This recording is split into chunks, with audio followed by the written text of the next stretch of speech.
ಮನೆ ಕಳ್ಳತನಕ್ಕೆ ಬ್ರೇಕ್ ಹಾಕುವುದಕ್ಕೆ ಖಾಕಿ master plan ಒಂದನ್ನ ಮಾಡಿದೆ. ಗದಗ ಜಿಲ್ಲೆಯಲ್ಲಿ ಕಳ್ಳರ ಹೆಡೆಮುರಿ ಕಟ್ಟುವುದಕ್ಕೆ ಭರ್ಜರಿ ತಂತ್ರವನ್ನ ಎಣಿಸಿದೆ. ಜಿಲ್ಲೆಯಲ್ಲಿ ಲಾಕ್ಡ್ ಹೌಸ್ ಮಾನಿಟರಿಂಗ್ ಸಿಸ್ಟಮ್ ಅಳವಡಿಕೆಯನ್ನ ಮಾಡಲಾಗ್ತಾ ಇದೆ. ಮೆಸೇಜ್ ಅಥವಾ ವಾಟ್ಸಪ್ ಮಾಡುವಂತೆ ಜನರಿಗೆ ಜಾಗೃತಿಯನ್ನ ಮೂಡಿಸಲಾಗ್ತಾ ಇದೆ. ಬೀಗ ಹಾಕಿದ ಮನೆಗಳನ್ನ ಟಾರ್ಗೆಟ್ ಮಾಡ್ತಾ ಇದ್ದಾರೆ ಈ ಖದೀಮರು. ಈ ಕುರಿತು ಒಂದು ವರದಿ ಇದೆ, ನೋಡ್ತಾ ಹೋಗೋಣ.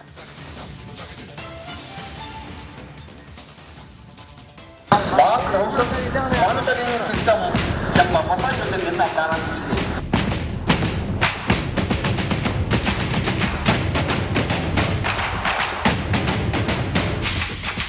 ಗದಗ ಜಿಲ್ಲೆಯಾದ್ಯಂತ ಮನೆ ಕಳ್ಳತನ ಪ್ರಕರಣಗಳು ಹೆಚ್ಚಾಗಿವೆ. ಕಳೆದ 3 ತಿಂಗಳಿಂದ ಗದಗ, ಬೆಟಗೆರೆ, ಅವಳಿ ನಗರದಲ್ಲಿ ಕಳ್ಳರ ಹಾವಳಿ ಹೆಚ್ಚಾಗಿದ್ದು, ಜಿಲ್ಲೆಯ ಜನರು ಬೆಚ್ಚಿ ಬೀಳ್ತಾ ಇದ್ದಾರೆ. ಹಾಡಗಲಿ ಮನೆಯನ್ನ ದೋಚುತ್ತಿದ್ದಾರೆ. ಅದರಲ್ಲೂ ವಿಶೇಷವಾಗಿ ಬೀಗ ಹಾಕಿದ ಮನೆಗಳನ್ನ ಕಳ್ಳರು ಟಾರ್ಗೆಟ್ ಮಾಡ್ತಿದ್ದಾರೆ. ಹೀಗಾಗಿ ಗದಗ ಜಿಲ್ಲಾ ಪೊಲೀಸರು ಮನೆ ಕಳ್ಳತನ ನಿಯಂತ್ರಣಕ್ಕೆ ತೆರಳು ಬೆಸ್ಟ್ ಪ್ಲಾನ್ ಮಾಡಿದ್ದಾರೆ. ಜಿಲ್ಲೆಯಾದ್ಯಂತ ಲಾಕ್ಡ್ ಹೌಸ್ ಮಾನಿಟರಿಂಗ್ ಸಿಸ್ಟಮ್ ಅಳವಡಿಕೆಯನ್ನ ಮಾಡಿದ್ದಾರೆ.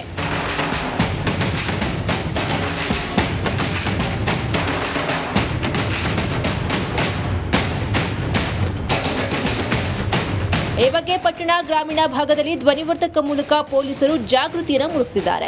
ಬಹಳ ದಿನಗಳ ಕಾಲ ಮನೆಯಿಂದ ಹೊರಗಡೆ ಹೋಗುವಾಗ ಮನೆಯಲ್ಲಿ ಚಿನ್ನ, ಬೆಳ್ಳಿ, ಹಣ ಇಡಬಾರದು. ಹಾಗೆ ಪೊಲೀಸ್ ಇಲಾಖೆಯ ನಂಬರ್, ಮೆಸೇಜ್ ಅಥವಾ ವಾಟ್ಸ್ಆಪ್ ಮಾಡುವಂತೆ ಮನೆ ಮನೆಗೆ ಹೋಗಿ ಕರಪತ್ರಗಳನ್ನು ನೀಡುತ್ತಿದ್ದಾರೆ. ಜನರು ಕೂಡ ಪೊಲೀಸ್ ಇಲಾಖೆಯೊಂದಿಗೆ ಸಾಥ್ ನೀಡಿದರೆ ಕಳ್ಳತನ ಪ್ರಕರಣಗಳನ್ನು ನಿಯಂತ್ರಣ ಮಾಡಬಹುದು ಅಂತಾರೆ ಗದಗ ಎಸ್ಪಿ. ಒಂದು ಇತ್ತೀಚೆಗೆ ತಮಗೂ ಕೂಡ ಗೊತ್ತಿರೋ ಹಾಗೆ ಲಾಕ್ಡ್ ಹೌಸ್ ಮಾನಿಟರಿಂಗ್ ಸಿಸ್ಟಮ್, ಬೀಗ ಹಾಕಿದ ಮನೆ ನಿಗಾ ವ್ಯವಸ್ಥೆ, ಕಣ್ಗಾವಲು ಅಂತ ಒಂದು ಹೆಸರು ಕೊಟ್ಟು ಅದನ್ನು ಸ್ಟಾರ್ಟ್ ಮಾಡಿದ್ವಿ. ಅವರು ಅದರಲ್ಲಿ ಹೆಲ್ಪ್ ಅಂತೇಳಿ ನಮಗೆ ಮೆಸೇಜ್ ಕಳಿಸಿದ್ರೆ ಅವ್ರಿಗೆ ಲ್ಯಾಟ್ ಲಾಂಗ್ ಸಹಿತ ಇನ್ಫಾರ್ಮೇಷನ್ ಅವರು ನಮ್ಮ ಕಂಟ್ರೋಲ್ ರೂಮಿಗೆ ಲಾಗ್ ಆಗುತ್ತೆ. ಇನ್ನೊಂದೇನು ಇಂಪಾರ್ಟೆಂಟ್ ಅಂತಂದರೆ ಒಂದು ಎಕ್ಸ್ಕ್ಲೂಸಿವ್ ವಾಹನವನ್ನು, ಪೊಲೀಸ್ ವಾಹನವನ್ನು ಇದಕ್ಕೆ ಬಿಟ್ಟು ಒಂದು ವಾಯ್ಸ್ ಕ್ಲಿಪ್ಪಿಂಗ್ ಮಾಡಿದ್ದೀವಿ. ಈ ಥರದ ಪ್ರಕರಣಗಳು, ಕಳ್ಳತನ, ವಂಚನೆ ಪ್ರಕರಣಗಳು, ಅಟೆನ್ಷನ್ ಡೈವರ್ಷನ್ ಆಗಲಾರ್ದಂಗೆ ಏನು ಮಾಡಬೇಕು ಅಂತ ಪ್ರತಿ ಮನೆಗೂ ಹೋಗಿ ಎಲ್ಲ ಏರಿಯಾಗಳಲ್ಲಿ ಹೋಗಿ ಅವರು ಅನೌನ್ಸ್ಮೆಂಟ್ ಮಾಡ್ತಾ ಇದ್ದಾರೆ. ಇನ್ನು ಈ ವರ್ಷದ ಜನವರಿ ತಿಂಗಳಲ್ಲಿ 7 ಪ್ರಕರಣಗಳು ಹಾಗೂ ಫೆಬ್ರವರಿ ತಿಂಗಳಲ್ಲಿ 21 ಪ್ರಕರಣಗಳು ದಾಖಲಾಗಿದ್ದು, ಮಾರ್ಚ್ ತಿಂಗಳಲ್ಲಿ ಕೂಡ ಮನೆಕಳ್ಳರ ಹಾವಳಿ ಮುಂದುವರೆದಿದೆ. ಹೀಗಾಗಿ ಪೊಲೀಸ್ ಇಲಾಖೆ ಲಾಕ್ಡ್ ಹೌಸ್ ಮಾನಿಟರಿಂಗ್ ಸಿಸ್ಟಮ್ ಮೊರೆ ಹೋಗಿದ್ದಾರೆ. ಕಳ್ಳರ ಕೈಚಳಕ ಕ್ಯಾಮೆರಾದಲ್ಲಿ ಸೆರೆಯಾಗಿವೆ. ಅವುಗಳನ್ನ ಆಧರಿಸಿ ಕಳ್ಳರನ್ನ ಪತ್ತೆ ಹಚ್ಚುತ್ತಿದ್ದಾರೆ. ಇನ್ನು ಪೊಲೀಸ್ ಇಲಾಖೆ ಕಾರ್ಯಕ್ಕೆ ಸಾರ್ವಜನಿಕರು ಮೆಚ್ಚುಗೆಯನ್ನ ವ್ಯಕ್ತಪಡಿಸಿದ್ದಾರೆ. ಪೊಲೀಸರು ನೀವೇನಾರ ಎಲ್ಲರೂ ಹೋಗ್ಬೇಕಾದ್ರೆ ನಮಗೆ ಮಾಹಿತಿ ತಿಳಿಸ್ರಿ. ಆಮೇಲೆ ಇದ್ರೊಳಗೆ ನಂಬರ್ ಕೊಟ್ಟಾರ.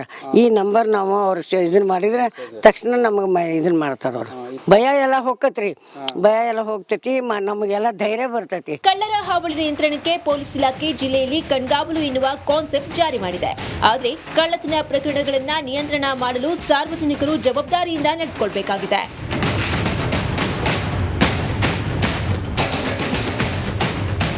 ಮಂಜು ಪತ್ತರ್, ರಿಪಬ್ಲಿಕ್ ಕನ್ನಡ, ಗದಗ.